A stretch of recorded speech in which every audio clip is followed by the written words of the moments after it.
कर्महीन खेती करे, बैल मरे सूखा पड़े, वही हाल पाकिस्तान का है। अब पाकिस्तान ने डायरेक्ट झेल लिया तालिबान को। पाकिस्तान की सोच के परे तालिबान ने काम कर दिया है और अब डायरेक्ट पाकिस्तान पर लगातार हमले होंगे। जानेंगे क्या है मामला। तो वहीं दूसरी तरफ जो दुनिया ने अब तक नहीं देखा था उस चीज को लेकर आ रहा है अमेरिका। इसके अलावा बहुत कुछ, आइए जानते हैं इन खबरों को विस्तार से। पहला विश्व युद्ध हो या दूसरा विश्व युद्ध हो, अमेरिका ने अपनी ताकत का प्रदर्शन हमेशा ही बड़े अच्छे ढंग से किया है और ऐसे हथियार, ऐसी टेक्नोलॉजी दुनिया के सामने रखे हैं जिन्होंने दुनिया को चौंका दिया है। अब तक हमने हॉलीवुड की फिल्मों में बहुत सारी चीजें देखी है, खास करके वैसी फिल्में जो विज्ञान पे आधारित होती है। ऐसे ऐसे हथियार देखे हैं जो देखने के बाद हम ये सोचा करते थे कि ये हथियार सिर्फ फिल्मों में ही हो सकते हैं, लेकिन अब समय आ गया है जब अमेरिका इन हथियारों को वास्तविक रूप से दुनिया को दिखा रहा है। अमेरिका की कंपनी है जेट पैक एविएशन। इस जेट पैक एविएशन ने अब दुनिया को दिखलाया है अपनी टेक्नोलॉजी का कमाल। इस कंपनी ने एक ऐसे प्रोटोटाइप को दुनिया के सामने रखा है जो आने वाले जंग का रूप बदल देंगे। अमेरिकी सेना और अमेरिकी नौसेना दोनों ही अब इस खास हथियार से लैस दिखेंगे। आप जरा सोचिए, अगर हेलीकॉप्टर में जितना खर्चा होता है उसका मात्र 1% पैसा खर्च हो ईंधन के रूप में और एक अटैक हेलीकॉप्टर की गति मिल जाए और जवान उसमें उड़ सके,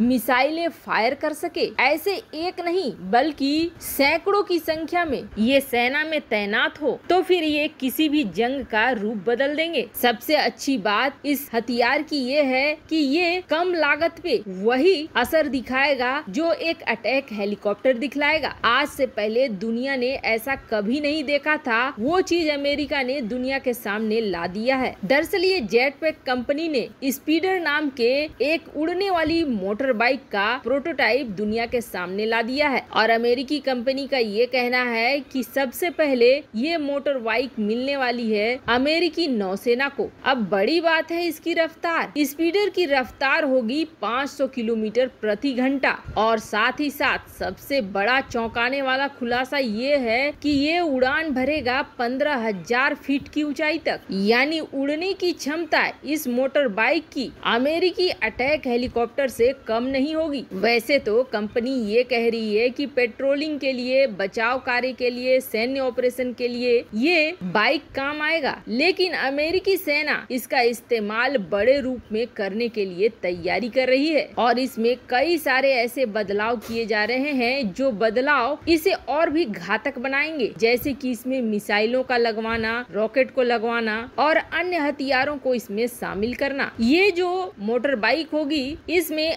8 इंजन की छोटे छोटे पावर होंगे जो 2400 पाउंड का थ्रस्ट पैदा करेंगे और इस मोटर बाइक की कीमत होगी $3,80,000। खैर ये तो अब अमेरिका बिल्कुल विज्ञान बिल्कुल सही इस्तेमाल कर रहा है और दुनिया को एक बार फिर इस तरह की टेक्नोलॉजी से चौंका रहा है। अभी बचाव कार्य के लिए ज्यादातर महंगे हेलीकॉप्टर्स का इस्तेमाल किया जाता है। इसके आने के बाद इसका ही इस्तेमाल ज्यादा सस्ता होगा हेलीकॉप्टर्स की तुलना में। तो वहीं दूसरी तरफ पाकिस्तान की तो क्लास लग गई है और इमरान खान नियाजी की तो और भी ज्यादा। हाल ही में कई सारे विस्फोट लगातार एक के बाद एक हो रहे हैं पाकिस्तान के अंदर और ये कर भी रहा है तालिबान। ये वो वाला तालिबान जो कि तहरीके तालिबान है, पाकिस्तान के अंदर आतंकी संगठन। इससे इमरान खान बिल्कुल परेशान हो गया है। पाकिस्तान सरकार ने तहरीके तालिबान जो पाकिस्तान वाला है उसको 2008 में ब्लैकलिस्ट किया था। 10 साल में पाकिस्तान में इस संगठन ने कई बड़े हमले किए हैं और सबसे बड़ी बात है कि इस आतंकवादी संगठन का सबसे बड़ा गढ़ इमरान खान का गृह राज्य खैबर पख्तूनख्वा है और हाल ही में चीनी इंजीनियरों को भी इसी संगठन ने ऊपर पहुंचा दिया और इससे पहले तो पाकिस्तानी सेना का कैप्टन और उसके जवानों को बिल्कुल जाल बिछाकर ऊपर का रास्ता दिखा दिया। अब ये जो तहरीके तालिबान वाला तालिबान है इसका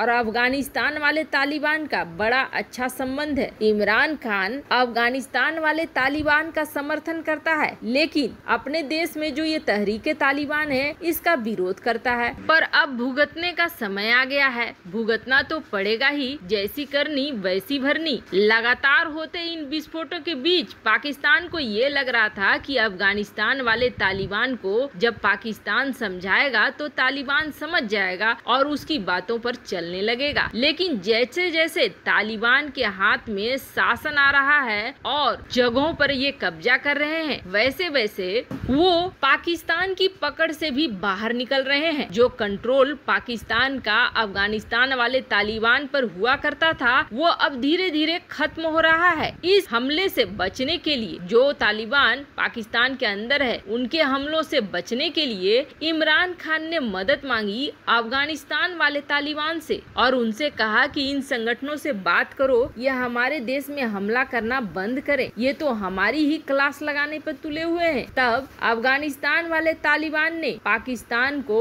तगड़ा झटका दिया और साफ साफ शब्द में ये कहा कि पाकिस्तान के अंदर जो तालिबान है हम उसे रोकेंगे नहीं और हमारे देश में जो उनके आतंकवादी हैं उन्हें भी हम नहीं निकालेंगे। आपको तहरीके तालिबान से बात करनी होगी, खुद बात करनी होगी। अब इमरान खान तो ये सोच के बैठा हुआ था कि तालिबान सत्ता में आएगा, उसकी मदद लेगा, ये जो पाकिस्तान के अंदर तहरीके तालिबान है उसको निकलवाएगा, उसको बंद करेगा। लेकिन ऐसा लगता है जैसे अब भुगतने का समय आ गया है, जो किया है उसका फसल काटने का समय आ गया है। तालिबान के मना करने के बाद तहरीके तालिबान अब और भी ज्यादा हमले करेगा पाकिस्तान के अंदर। दरअसल जब पाकिस्तानी सेना इस पर एक्शन लेती है तो इसके कई आतंकी पाकिस्तान से भागकर अफगानिस्तान चले जाते हैं और अब पिछले कुछ साल से क्या हुआ है कि ये आतंकवादी वापस पाकिस्तान लौट आए हैं और लगातार हमले करके सेना और संपत्तियों को नुकसान पहुंचा रहे हैं। जैसे जैसे तालिबान का शासन अफगानिस्तान में होगा और भी ज्यादा